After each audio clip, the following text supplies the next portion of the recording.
That might be one of the most important principles of pruning anything. Well, welcome back, you guys. Today is a beautiful spring day out here. It's May 8th today, and the big puffy white clouds are bouncing around in the sky. Today, we're gonna prune the grapevine that we showed you in the last video that we did. I just want to show you the tools we're using today. We don't need too many. Most of the cuts we're gonna make are pretty small on diameter of a branch. So all we're gonna need is our hand pruner today. And I just have a file here to help keep it sharp, so that it's easy cuts and clean cuts without damaging the branches.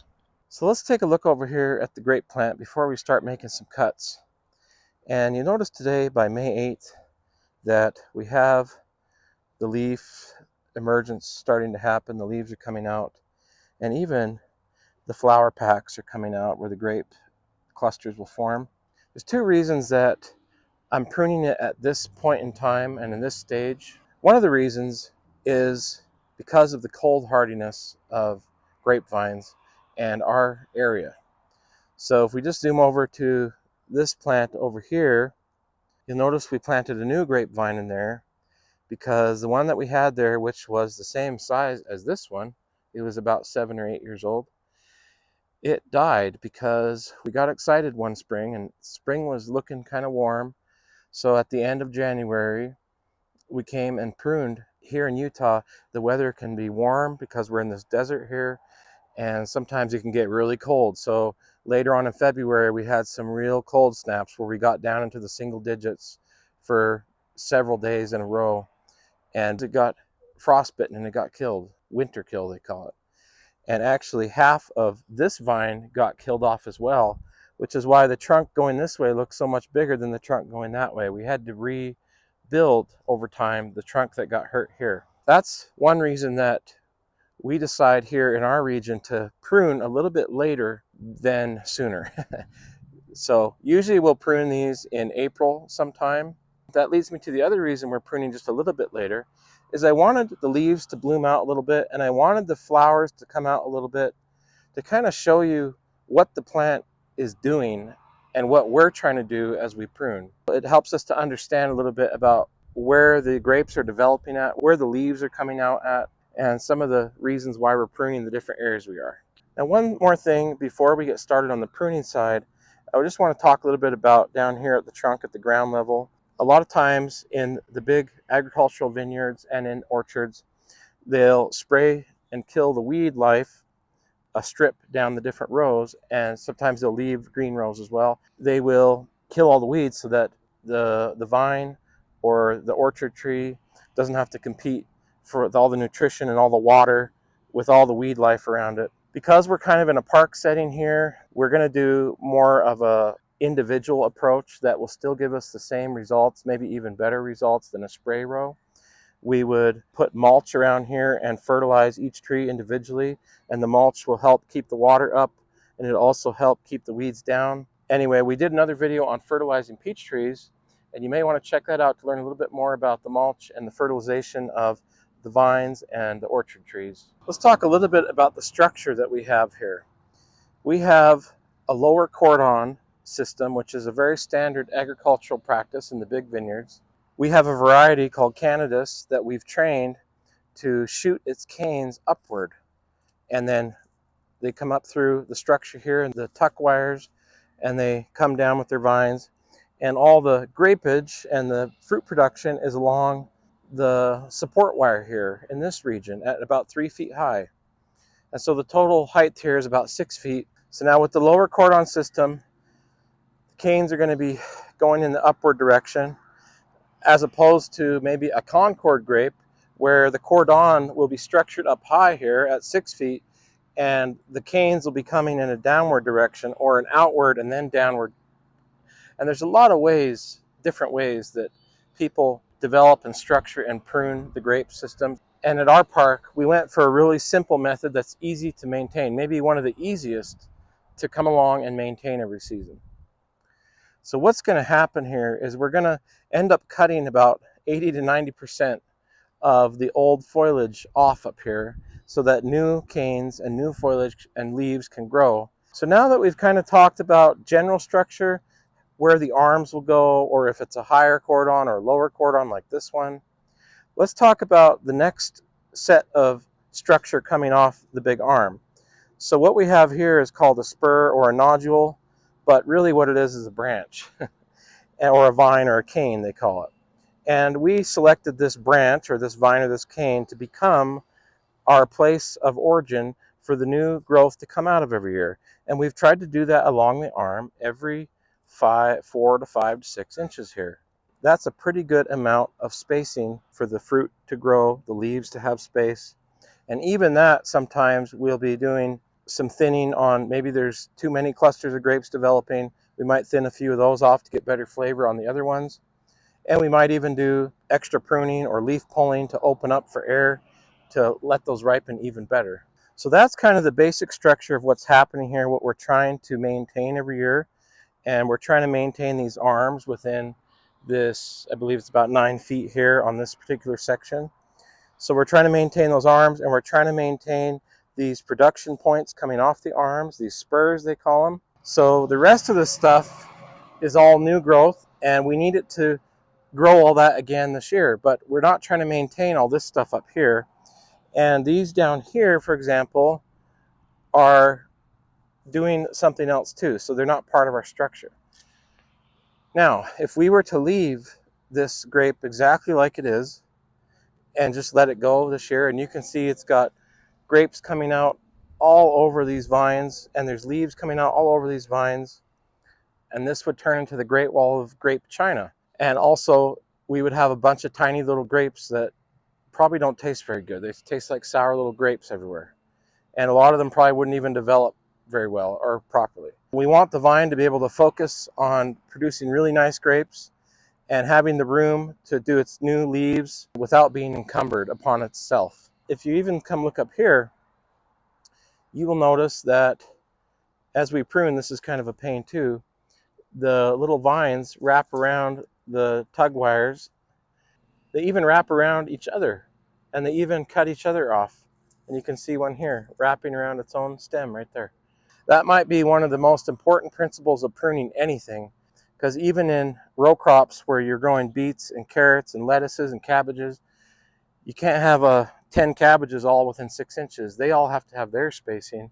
And so the lesson for pruning, if there's anything I could tell anybody, is think about the spacing. They need the space to do what they need to do. So let's get started here on the pruning now.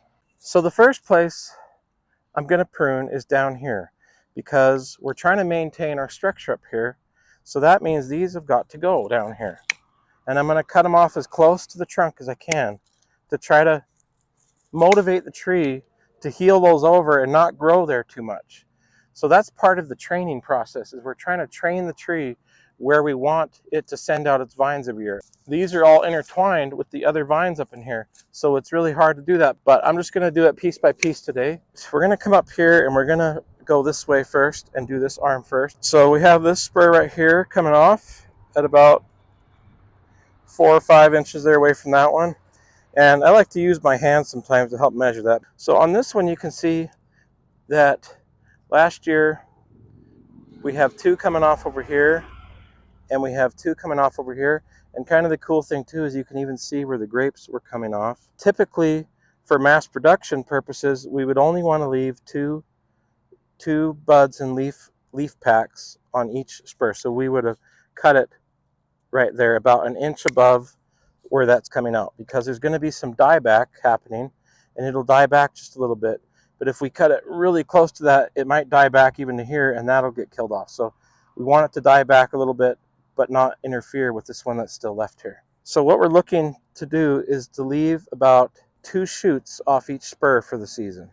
Now this one has more than that. As you can see here, it's kind of hard to see, but we have one with 2 more shoots and another one with 2 more shoots. So that would be 6 shoots or 6 production areas coming off this spur. It's a little bit crowded. So we're going to take off the one in the middle. Okay, and we'll just cut that out of the way there so we can see. And this one too, that's in the way.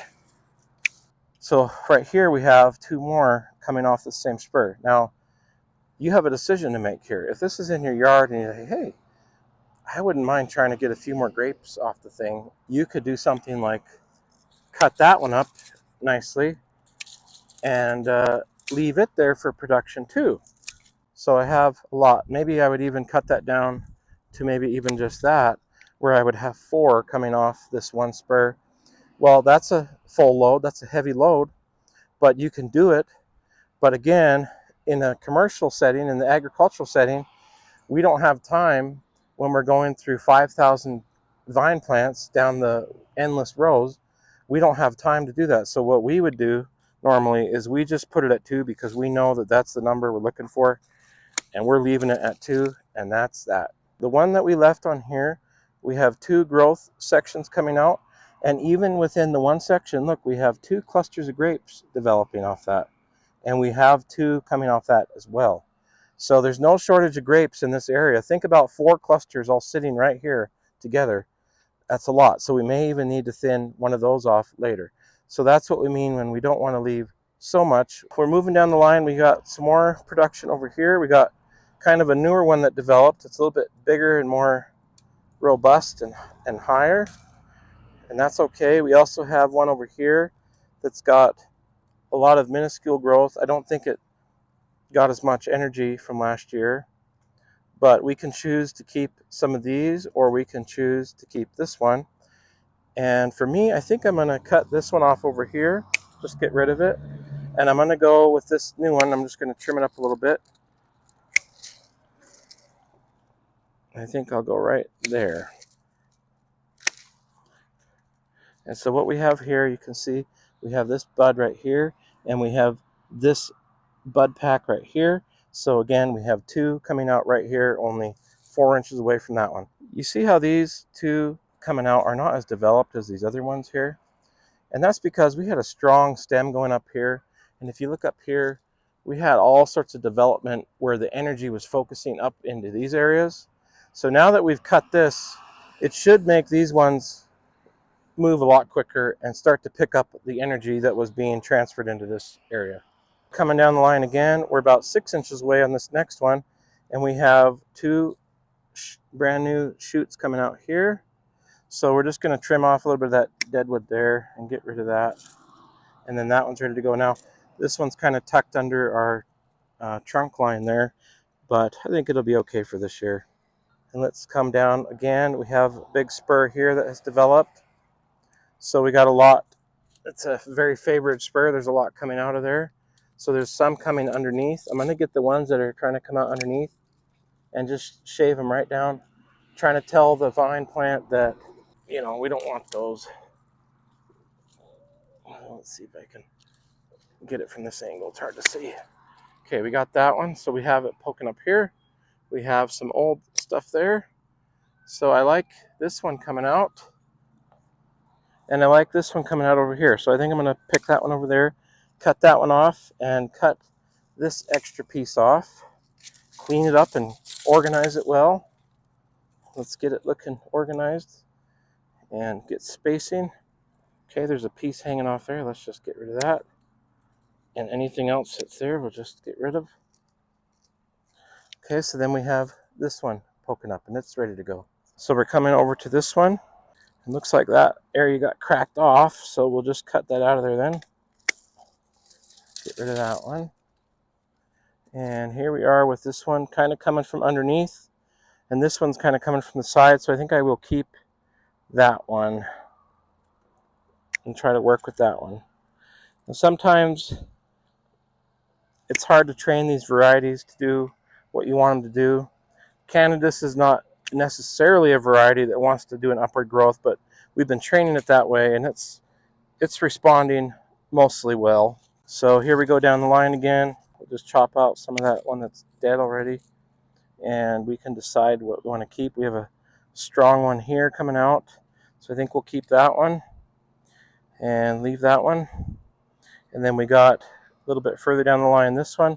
It's a little bit crowded in here. You can see we already have that, so I think we'll take this one that's kind of between the 2 out of there. Besides, we're only 2.5, 3 inches away from the other spur on that. And then we have one that's kind of growing underneath here. We already have one up here, so we don't need this one underneath here, nor do we want it. And let's just come over and clean these old ones up just a little bit. Try to make it so the tree can heal these areas over that we don't want, so that it kind of discourages them from growing out of there anymore.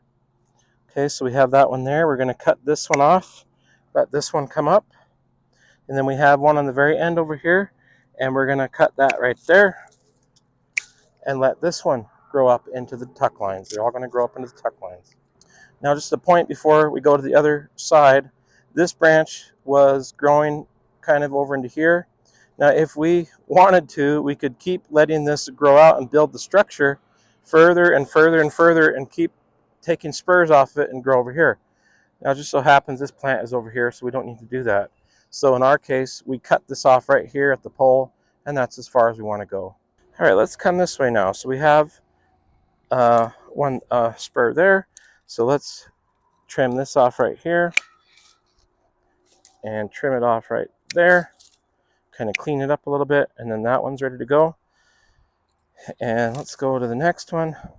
So you guys kind of see, this is not too hard to do. It's not very complicated, almost mathematical a little bit different than some of the other prunings we do. Now this one's kind of poking in my way, so I'm just going to come down the line real quick and do this one first. So I got this one down below, which I don't want. I want them to grow in an upright pattern. So I'm going to encourage that by cutting that one right there. And now this one is an upright pattern. Okay, let's go right here to this one that's lean and funny. We're going to get rid of it right there. And we have some different choices we can make on this one.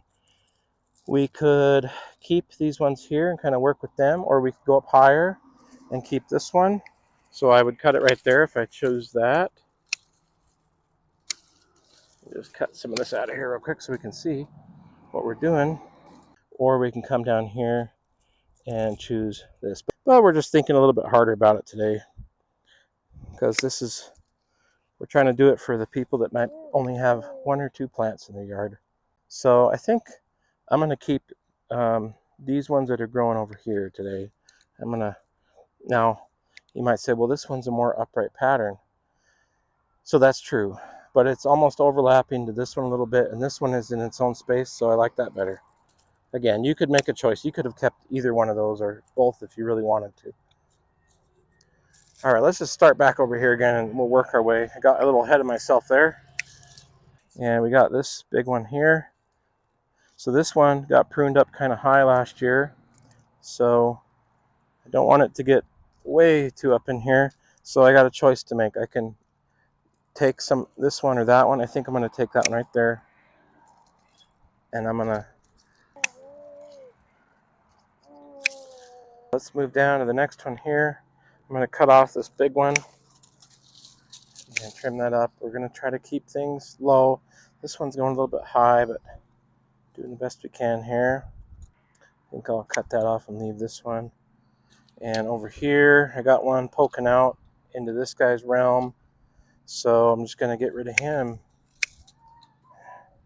Okay, let's keep moving down here. Okay, we got one coming laterally over here, and it's kind of poked out from the bottom of the cordon arm. So I'm just going to cut that one and get rid of it so it doesn't confuse me as I'm working on these other areas in here. Okay, we got a lot coming out of this section right here.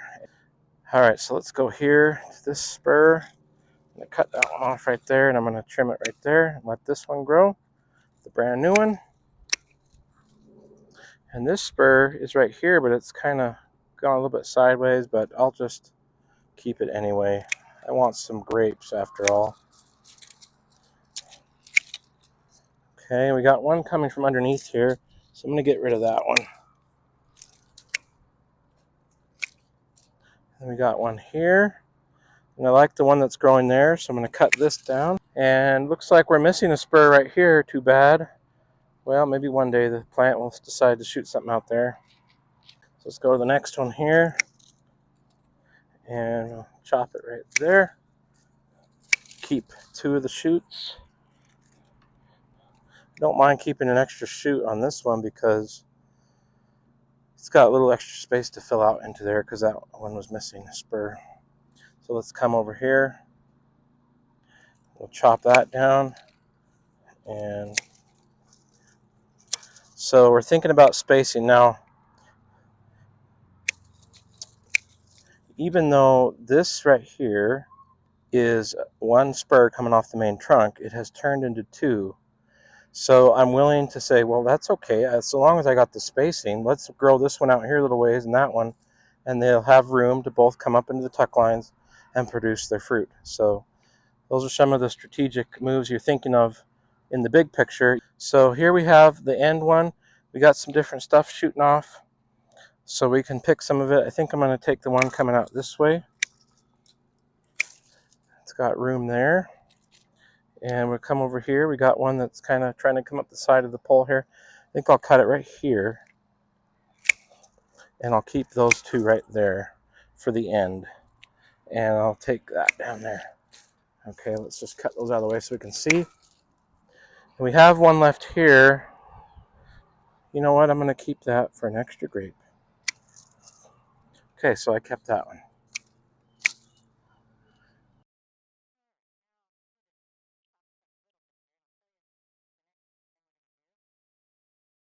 Now that the trunks of the cordon are actually pruned and they have the growth coming out, you'll look up here, we have all the stuff to remove up here.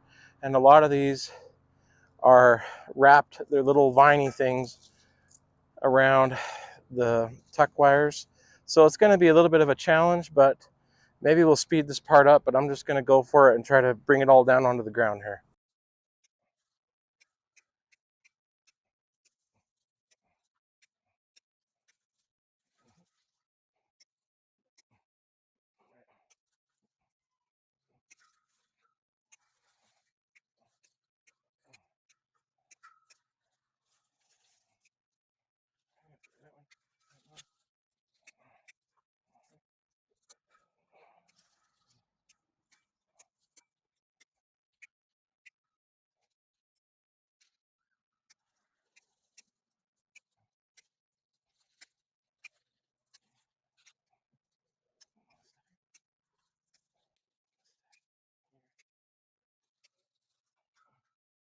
So it really helps to have a nice sharp pair of pruners when you're doing this type of high volume cutting up there. And I really do recommend the Corona pruners. They're some of the best. I've really enjoyed them. Next thing we want to do before we're done here is we just want to look at the structure here for a minute.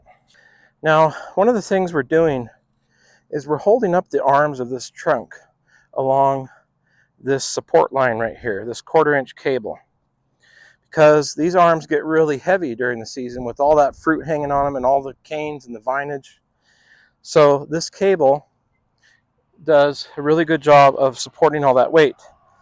And one of the things we're using to hold the trunk to the cable is these little zip ties right here. And they have lots of different ones here for agricultural purposes, but today we're just going to use some standard zip ties. And as you can see, as the trunk grows during the year, we try to leave the zip ties a little bit loose, like this one, because they can hang on it, but it won't constrict around them like a snake and cut off their circulation. So you can see this one over here is starting to get kind of tight. And so maybe what we'll do with that one right now, just to work on the structure, see how I let that go? And now that vine is hanging. So the vines are not super rigid when they're younger. As they get older, they get a little bit more strong. But for now, we're just going to help them a little bit and not tighten it too much, but give them room there so that they have room to grow. And I think this green one here is getting a little tight too. So we'll just put another one on there real quick. And again, not too tight, just tight enough that they can support it, but it's room to wiggle. And this one here don't look too bad. And this one here don't look too bad either. So that's all we need to check, is to make sure our structure can support the weight. And that completes our lower cordon pruning of this Cannabis grapevine. Thank you guys for watching our videos. And if you found these helpful or enjoyed them, please consider subscribing or liking our videos. That would be very helpful to us. See you on the next one.